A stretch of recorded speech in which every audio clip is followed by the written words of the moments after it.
Hi everyone, Flaming Footy here, and welcome back to a new video on the channel. And today, guys, I'm going to be continuing my round review / round previews. So in today's video, going to be reviewing round 1 and previewing round 2. We start with the round review.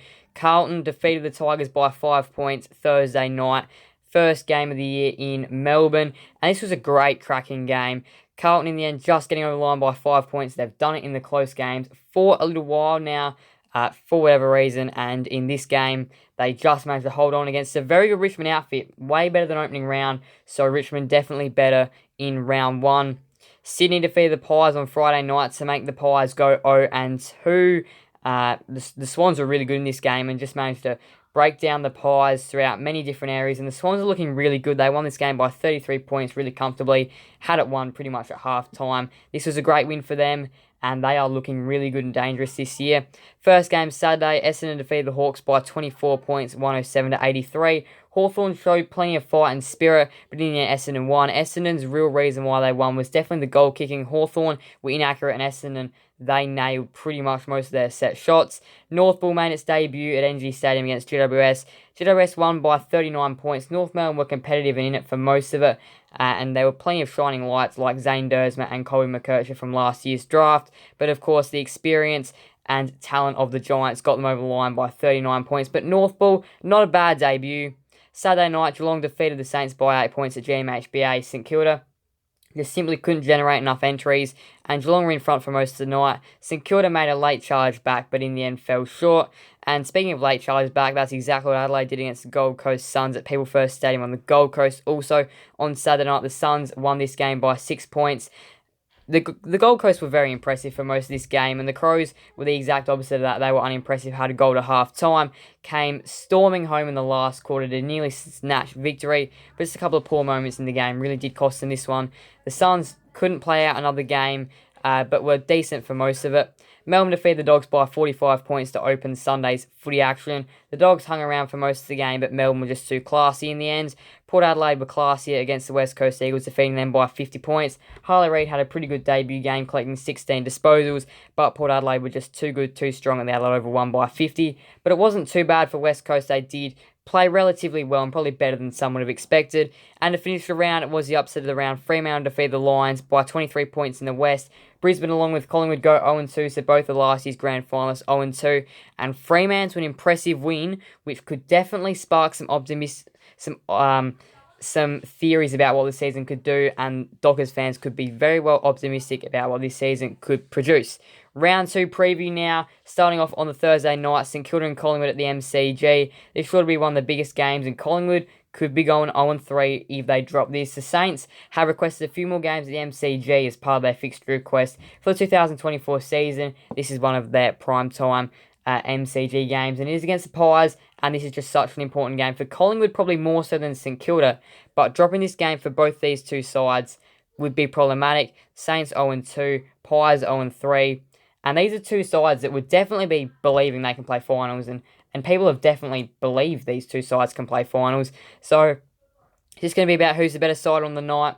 I can't see Collingwood going 0-3, Collingwood by 3 for mine, but look, I would say the Saints are not a bad chance of an upset here, but I just really can't see Collingwood going 0-3. Friday night, Adelaide Crows return to the Adelaide Oval, a fortress which they've built for a Friday night game, and they're going to be playing Geelong at this venue, the Adelaide Oval. This is just such a huge game for these two sides. Again, two sides that would definitely believe they can play finals this year, clashing it out under the bright lights of Friday night, big stage. It is going to be simply huge for these two clubs, and again, dropping this one for the Crows more so than the Cats is the problem. There's more at stake for Adelaide than there is for Geelong this round. The Crows just simply have to win, otherwise they're 0-2, and not playing finals from 0-2 is impossible, but it does get a lot challenging. And the Cats, well, they played really well last week, and if they can get a full season from most of their players, they're definitely a very good chance at the top 8 and could definitely go higher. Adelaide Oval, I do see the Crows being too strong. I think it'll be a high-scoring game. I think the Crows will win by 25 points, so to show they're such a good team there. First game Saturday, Northern Freo at Marvel Stadium. Now this one's going to be interesting. Northball at Marvel Stadium at their home venue up against the impressive Fremantle Dockers. And I did say in the round review just a couple minutes ago that this would spark some optimism about Fremantle's season. There'd be optimistic Fremantle fans about what the season could produce, and I definitely believe that the Dockers could snare a few early wins and potentially even be around the mark for finals if they play well. And they did play pretty well last week. And Northball, it's going to be interesting to see how it goes for the second week. Now, I think either team could win here. I actually think this is a really even game, but just because Fremantle did play well last week, I'm seeing them win by 16 points.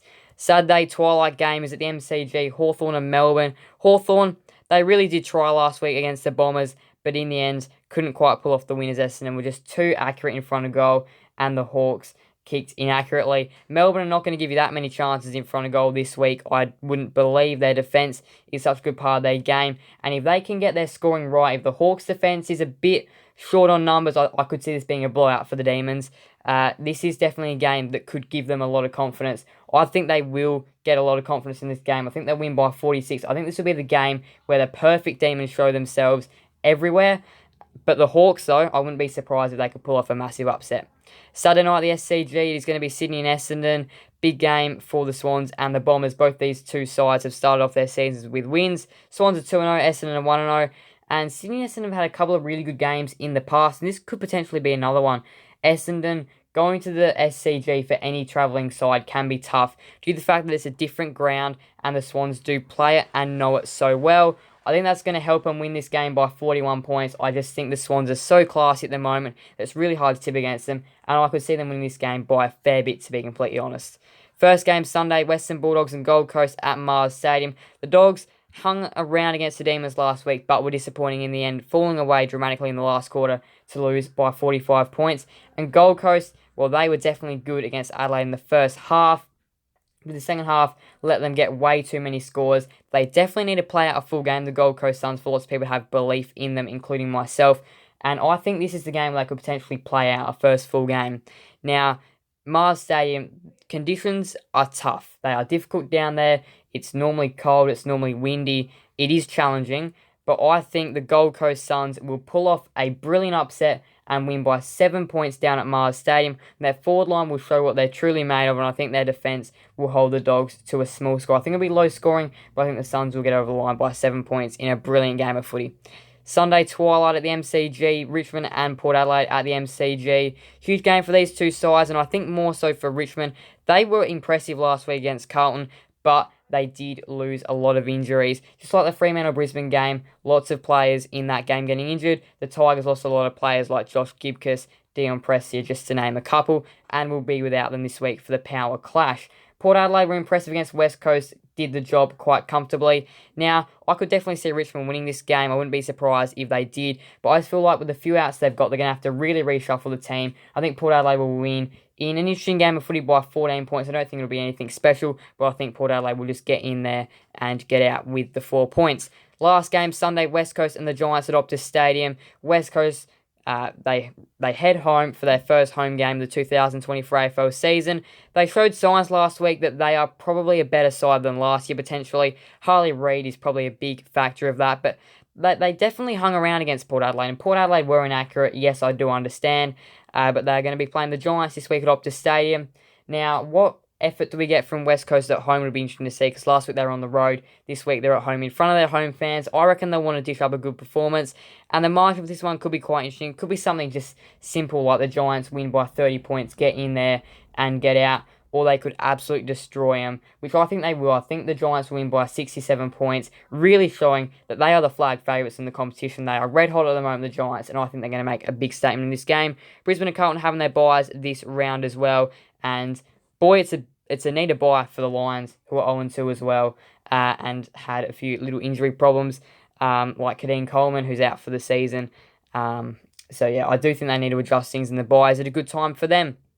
So my tips for this round: Collingwood by 3, Adelaide by 25, Fremantle by 16, despite the injuries, I think they will win. Melbourne by 46, Sydney by 41, Gold Coast by 7, Port Adelaide by 14, and GWS by 67. Brisbane and Carlton with the buys this week. Feel free to let me know your thoughts on this round in the comment section. Thank you guys all so much for watching. Please do make sure to leave a like and subscribe and hit that notification bell. See you guys in the next video on the channel. Thank you guys all so much. Goodbye everyone. Flame Footy out.